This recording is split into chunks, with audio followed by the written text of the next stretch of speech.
Welcome in today. We are doing a yin yang symbol, one of my favorite symbols and one I used to remember drawing all the time when I was in school a long time ago. So we're going to start it out probably about the size of your hand, if not a little bit bigger. Well, with a nice good size circle, you can trace something, but I'm just going to draw a circle. Sometimes I put a dot at the top and a dot at the bottom because I want to make sure that it's a good size. And then I do my little half circle on one side.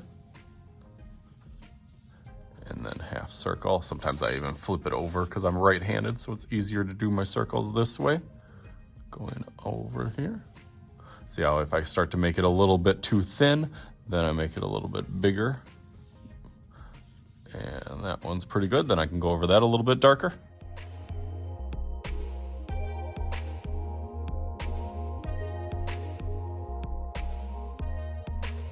For the yin and the yang. Actually, an old terminology, Chinese philosophy can go really far back, but the actual linguistic meaning of them is kind of the dark side and the light side.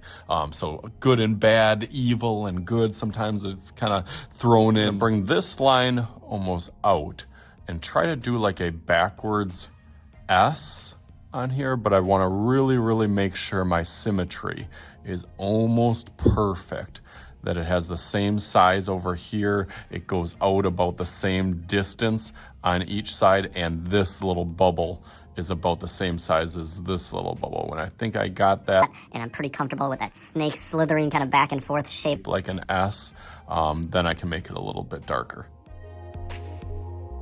Okay, nice, that looks really good. And then same thing, in the middle is gonna be a circle on the bottom and a circle on the top, but you want to get those as equally in the middle of this little bubble and this one down here, and try to make them almost exactly the same size as I'm just kind of free-handed. That looks great. Okay, now I'll start thinking about what I'm going to do for the background. I got a couple tricks up my sleeve here, and of course I'll go through and outline this in Sharpie real fast.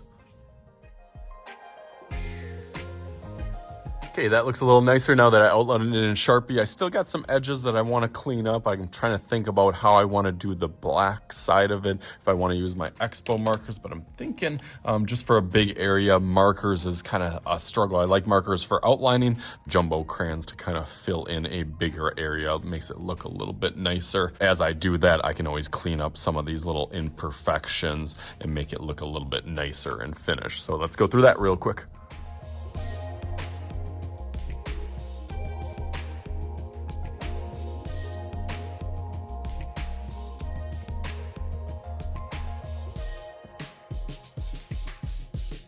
Okay, there we go. Now we got it looking really nice, almost like a little coloring sheet that you can do whatever you want in the background. I outlined it with my little Expo marker. I probably could have gone the whole thing with that, but sometimes I want to switch it up, get a little texture feel, because that will tie in actually to my background. So let's make a little magic happen, just like...